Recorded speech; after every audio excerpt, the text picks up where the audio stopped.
The signal from the void. The quantum sensors aboard the hegemony's flagship, Eternal Dominion, detected the anomaly first. First Officer Zach Still's secondary breathing membrane fluttered in agitation as the readings defied everything he understood about spatial physics. The void between the Centauri binary system had begun to ripple, forming patterns that shouldn't exist in normal space.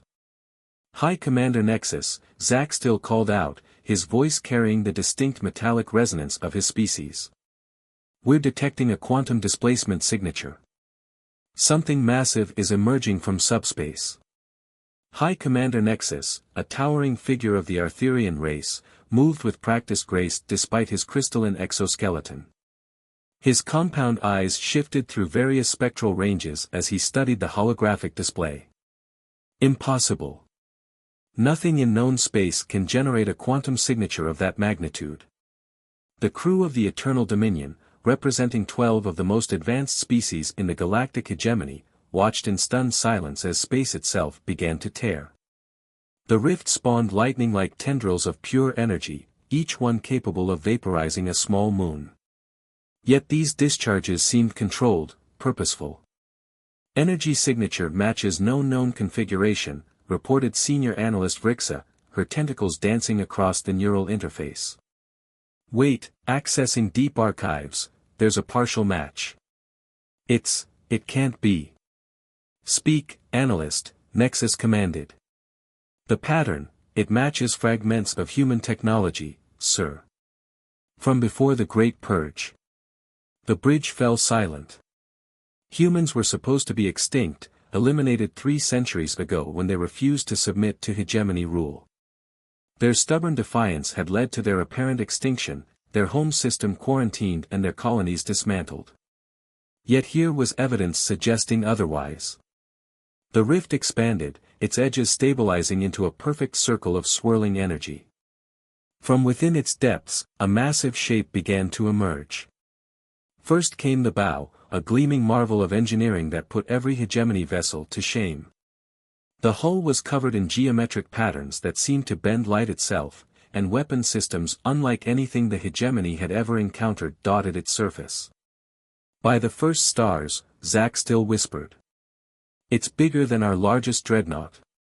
The vessel continued its emergence, revealing its full length of nearly 20 kilometers. Its hull bore markings in the ancient human script, and beneath layers of advanced technology, the hegemony officers recognized its basic design. This was a human warship, but one that had evolved far beyond what should have been possible. Incoming transmission, announced Communications Officer Ilara. It's being broadcast on all frequencies, in perfect hegemony standard. Put it through, Nexus ordered, his crystalline form tensing imperceptibly. A voice filled the bridge, speaking with a clarity and authority that sent chills through even the most hardened hegemony officers. This is Admiral Regina Blackwood of the human spaceship Prometheus. We have returned from the void between dimensions, where we have spent the last 300 years preparing, evolving, and remembering. You forced us from our homes, tried to erase us from history. Now we return, not as the primitive species you once knew, but as something far more. Nexus straightened to his full height. This is High Commander Nexus of the Galactic Hegemony. Your species was deemed unworthy of galactic citizenship. Your presence here violates multiple hegemony protocols. A laugh, cold and sharp, cut through the transmission. Your protocols no longer bind us, High Commander. We did not come to submit to your authority. We came to announce our return, and to give you a choice that we were never given: adapt to a galaxy where humanity stands as equals, or face the consequences of your past actions. The Prometheus's weapon systems remained dormant, but there was no mistaking the threat in Admiral Blackwood's words. The ship's very presence was a declaration of power, a statement that humanity had not only survived but had thrived in exile. As Nexus prepared to respond, Senior Analyst Rixa's voice cut through the tension. Sir, I'm detecting quantum signatures similar to the initial rift forming throughout hegemony space. They're everywhere. The first contact was just the beginning. Humanity hadn't sent just one ship, they had returned in force, ready to reclaim their place in the galaxy. The age of unchallenged hegemony dominance was about to end, and a new chapter in galactic history was about to begin. Legacy of the Lost. Admiral Regina Blackwood stood at the command center of the Prometheus, her silver-streaked hair pulled back in a tight braid, eyes reflecting the holographic displays surrounding her.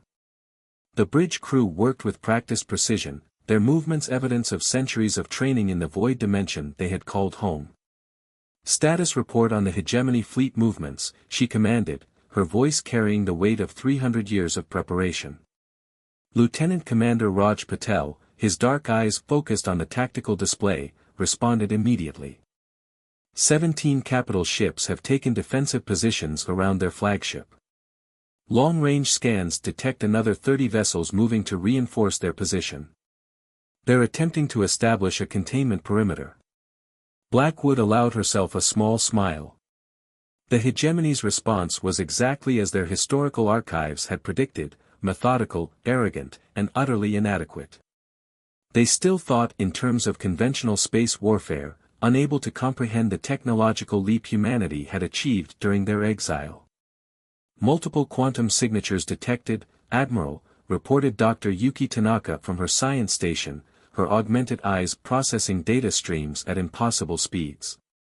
Our other vessels are emerging successfully across all designated coordinates. The Hyperion, Orion, and Athena report successful emergence and are assuming tactical positions. The plan was unfolding perfectly. While the Prometheus held the hegemony's attention, the rest of humanity's fleet was emerging at strategic points throughout their territory. Each ship carried technology that had been developed in the dimensional void, where time flowed differently and human ingenuity had flourished free from constraints. Admiral, called out Communications Chief Marcus Santos, his cybernetically enhanced voice carrying a note of urgency. We're receiving a priority transmission from the Hegemony High Council itself. Put it through, Blackwood ordered, straightening her midnight blue uniform bearing the phoenix emblem of the restored Earth fleet. The holographic projection materialized in the center of the bridge, showing the imposing figure of High Counselor Vexthor, supreme leader of the hegemony. His crystalline form shimmered with barely contained energy, multiple limbs moving in complex patterns that signified agitation in his species. This is High Counselor Vexthor of the Galactic Hegemony. Your presence in our space is an act of war. Stand down immediately or face total annihilation. The translation matrix conveyed his words perfectly, but couldn't hide the undertone of fear in his voice. Blackwood stepped forward, her presence commanding despite being physically dwarfed by the alien leader's projection. High Counselor, I am Admiral Regina Blackwood of Earth Fleet Command. We remember the hospitality the hegemony showed humanity 3 centuries ago. We remember how you gave us a choice between submission or extinction. We chose neither. She gestured, and the holographic space between them filled with data streams showing the positions of emerging human vessels throughout hegemony space.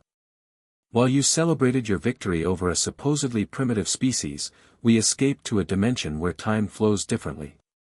3 centuries for you have been millennia for us. We evolved, we prepared, and now we return, not for revenge, but for justice. The bridge crew watched as Vexthor's crystalline form flickered with waves of color indicating shock and disbelief. The data couldn't be denied, human vessels were appearing simultaneously across thousands of light-years, each one carrying technology that made the hegemony's most advanced ships look primitive in comparison. Impossible, Vexthor sputtered. Our calculations showed your species could never achieve such advancement. The quarantine was perfect. The purge was thorough. Your calculations were based on linear technological progression, Blackwood replied. You never considered that we might find allies in the void between dimensions. The architects taught us well during our exile. The mention of the architects, mysterious beings that even the hegemony spoke of only in whispers, caused Vexthor's form to pulse with waves of fear-induced bioluminescence. The implications were staggering. If humans had indeed made contact with the legendary precursor race, the balance of power in the galaxy had already shifted irrevocably. What are your demands? Vexthor asked, his previous arrogance replaced by cautious diplomacy. Blackwood's expression remained stern but not hostile. We demand recognition of human sovereignty, reparations for our displaced colonies, and a complete restructuring of the Hegemony Council to include human representation. We also require full disclosure to all member species about the true history of the Great Purge. As she spoke, more data streamed across the holographic display, evidence of the Hegemony's deception, carefully preserved by human survivors and enhanced by their time in the void. The truth that the Hegemony had attempted to destroy humanity not because of their primitiveness, but because they had recognized humanity's potential to surpass them. You have one standard rotation to begin compliance, Blackwood continued. We have already transmitted this evidence to every member world in your territory. The age of Hegemony deception ends today.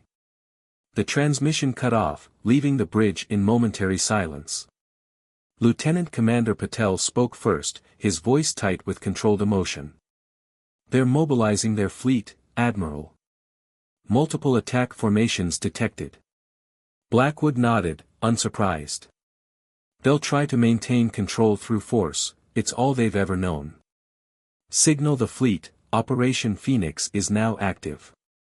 Let's show them exactly what humanity learned in the void. Across Hegemony space, human vessels began powering up systems that defied conventional physics. The legacy of humanity's lost years was about to be revealed, and the galaxy would never be the same. The Hegemony's Gambit. Grand Admiral Krelvax of the Hegemony Defense Force stood before the assembled War Council, his chitin-plated armor reflecting the harsh light of the emergency chambers. The massive strategic display behind him showed thousands of human vessels positioned throughout Hegemony space, each one a blazing threat to their dominion. The humans have dispersed their forces too thin, he declared, manipulating the holographic display with practiced gestures. They may have advanced technology, but they've made a critical strategic error. We can crush their scattered forces before they can consolidate. High Commander Nexus, recently arrived from the first contact with the Prometheus, spoke up. With respect, Grand Admiral, I witnessed their capabilities firsthand. Their technology operates on principles we barely understand. This dispersion may be intentional. Krelvax's mandibles clicked in irritation. You've allowed yourself to be intimidated by their theatrics, Nexus. The Hegemony has ruled this galaxy for 10,000 cycles. We will not be overthrown by a species we once defeated. The War Council chamber erupted in tactical discussions, but aboard the Prometheus, humanity was already several steps ahead.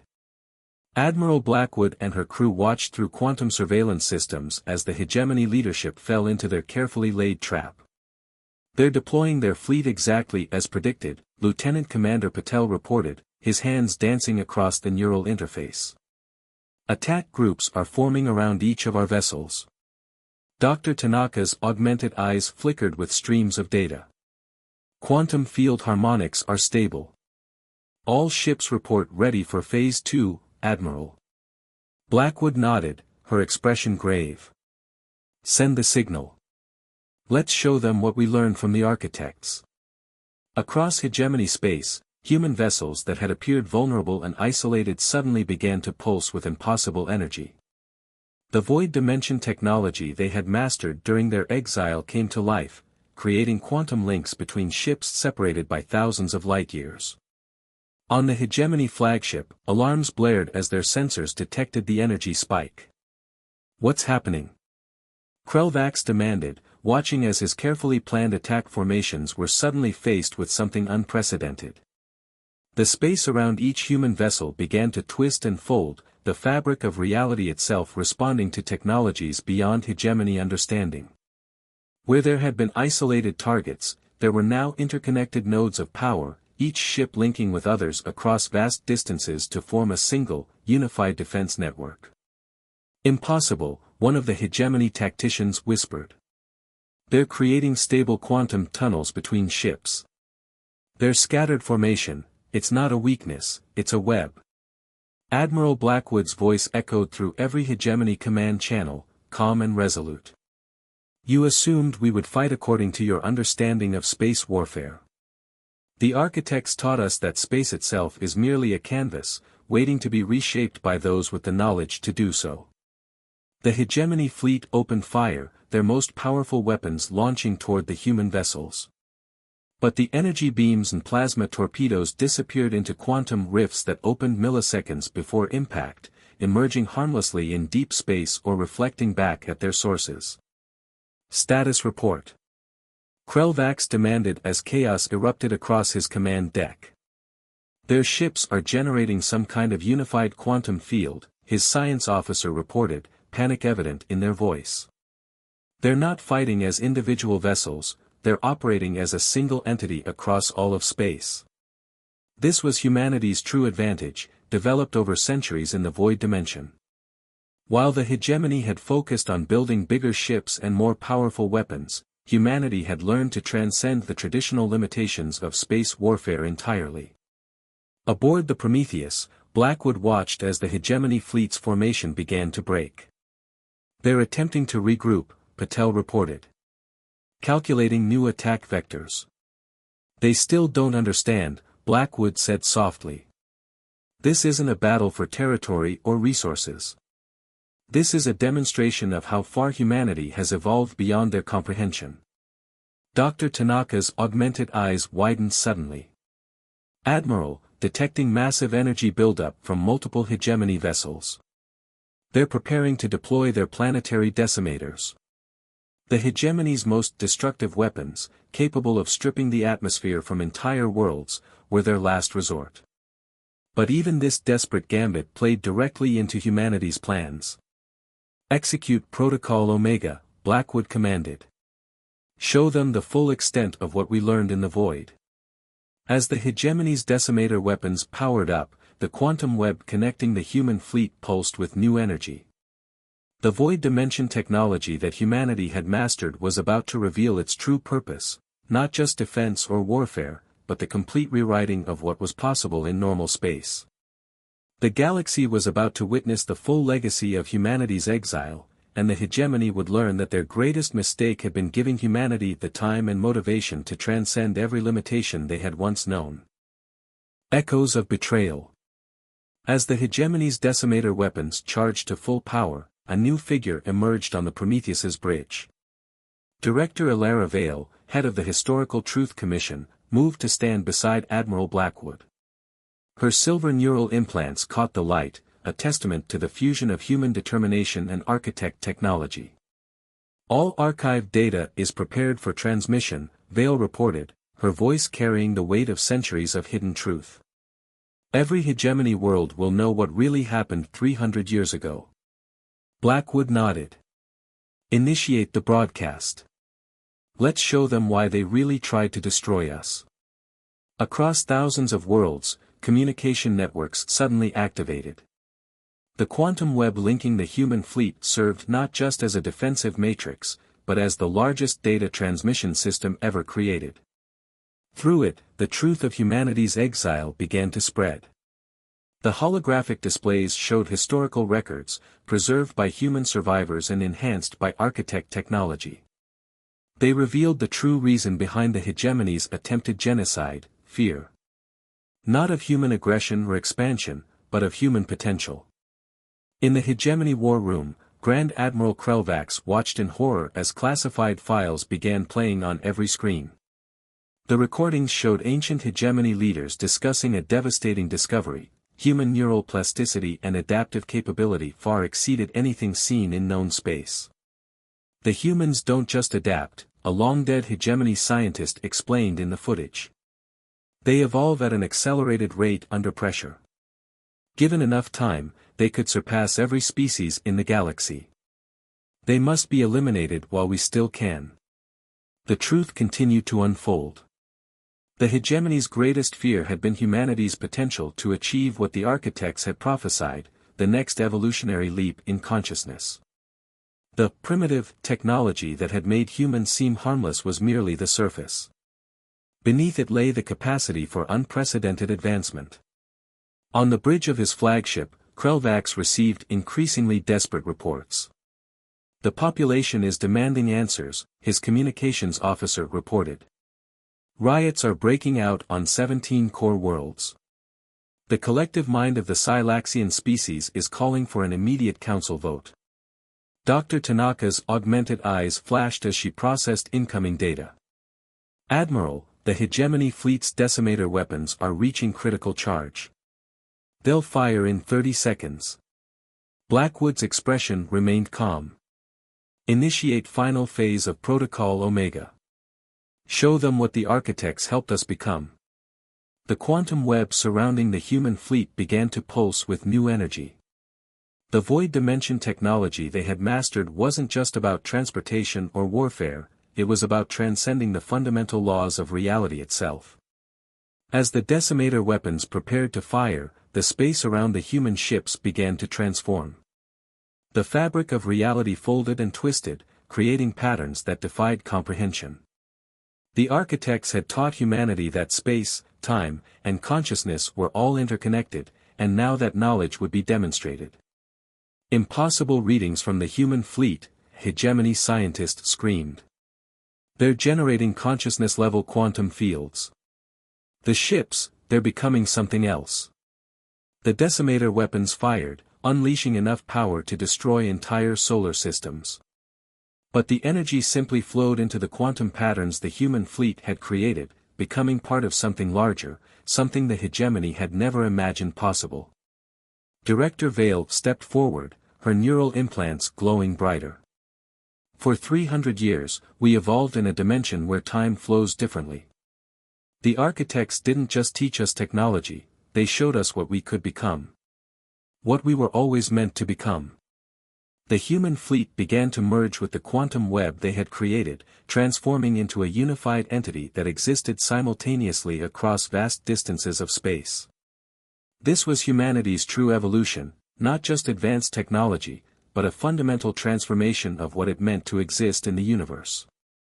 We didn't come back for revenge, Blackwood announced, her voice carrying across all frequencies.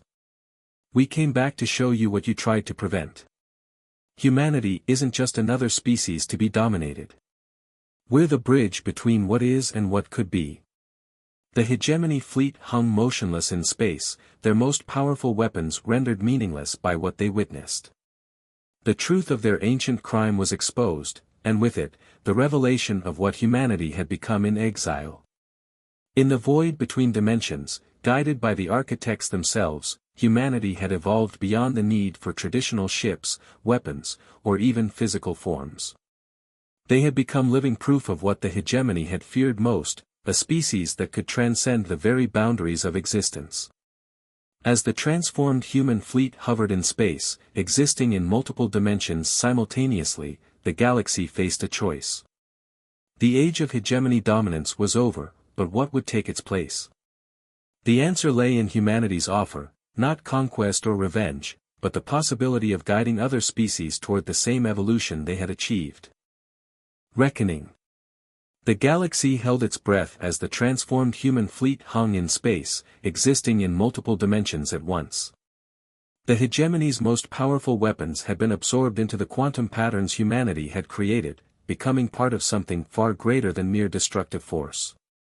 High Counselor Vexthor's crystalline form pulsed with rapid color changes as he faced the assembled emergency council. Representatives from every hegemony species crowded the vast chamber, their attention split between the incredible display of power outside and the damning historical evidence that continued to stream through every communication channel. The council recognizes the gravity of this moment, Vexthor announced, his voice carrying none of its former arrogance. The humans have not only survived our greatest mistake, they have transcended it in ways we never imagined possible. Aboard what had once been the Prometheus, but was now part of a vast consciousness web, Admiral Blackwood's form shifted between physical and quantum states. The merger of human consciousness with architect technology had created something entirely new, a bridge between conventional existence and higher dimensions. Your weapons cannot harm us. Blackwood's voice resonated through space itself, heard not just with ears but felt in the consciousness of every being in range. But more importantly, they are no longer necessary. We offer you something far greater than conquest or submission. Director Vale, her neural implants now generating patterns that mirrored the quantum web surrounding them, stepped forward. The historical records continued to flow through the galaxy's networks, but now they carried something more, the knowledge humanity had gained in the void dimension, carefully curated to be understandable to other species. The architects chose us for a reason, Vale explained, her voice carrying the same multidimensional resonance. Not because we were superior, but because we had the potential to show others the way. Our exile forced us to evolve, but that evolution was always meant to be shared. From his flagship, Grand Admiral Krelvax watched as his mighty fleet hung powerless in space. The decimator weapons, the pride of hegemony military might, had been transformed into conduits for something far more profound. "What are you offering?" he asked, military protocol forgotten in the face of such unprecedented events. Lieutenant Commander Patel, his form now a shifting pattern of light and consciousness, displayed a new set of data streams. The void dimension taught us that evolution isn't a solitary journey. The architects showed us that consciousness itself is the key to unlocking the universe's deeper nature. We offer you partnership in that journey. Dr. Tanaka's augmented eyes, now windows into multiple dimensions simultaneously, tracked the reactions across the hegemony fleet. "They're beginning to understand," she reported. The quantum resonance patterns show increasing alignment with higher dimensional frequencies. The truth that had been hidden for 3 centuries was now fully revealed. Humanity's potential had never been a threat, but rather a preview of what all species could achieve. The hegemony sphere had nearly destroyed not just humanity, but the possibility of universal transcendence. In the council chamber, a new voice spoke up. The Silaxian collective mind, representing one of the most advanced consciousness-based species in the hegemony, pulsed with newfound understanding. "We detect the patterns the architects wrote of in ancient texts. The humans have become the bridge between dimensions that was prophesied." High Counselor Vexthor's form stabilized, displaying the deep blue of profound realization. "Then the choice before us is clear. The age of dominion through force must end. We must embrace this new path or be left behind by the universe itself." The transformed human fleet began to pulse with new energy, creating patterns in spacetime that invited rather than threatened. This was the true purpose of their return, not to conquer or punish, but to guide the galaxy toward its next evolutionary step. "The hegemony as you knew it ends today," Blackwood declared, her consciousness resonating across dimensions. "But something far greater can take its place. The architects showed us that the universe is vast beyond imagination, filled with wonders that can only be accessed through the evolution of consciousness itself." The quantum web surrounding the fleet began to shift, creating doorways into higher dimensions that all species could perceive. The knowledge humanity had gained in exile would become a gift to the galaxy, transforming ancient enemies into partners in an infinite journey of discovery. "The choice is yours," Vale announced to the watching galaxy. "Continue as you are, bound by fear and force, or join us in transcending the very boundaries of existence." The architects awaited this moment. The universe awaits our collective evolution. Across the galaxy, species that had lived under hegemony rule for millennia looked up at their skies and saw not conquerors or enemies, but a glimpse of what they could become. The human fleet, transformed by exile and enlightened by the architects, had returned not to end a civilization, but to elevate it. As the first vessels from the hegemony fleet tentatively approached the quantum web, ready to learn and evolve, the truth became clear. Humanity's greatest victory was not in defeating their ancient oppressors, but in transcending the very concept of victory and defeat. The age of separation was ending, and the true golden age of galactic civilization was about to begin.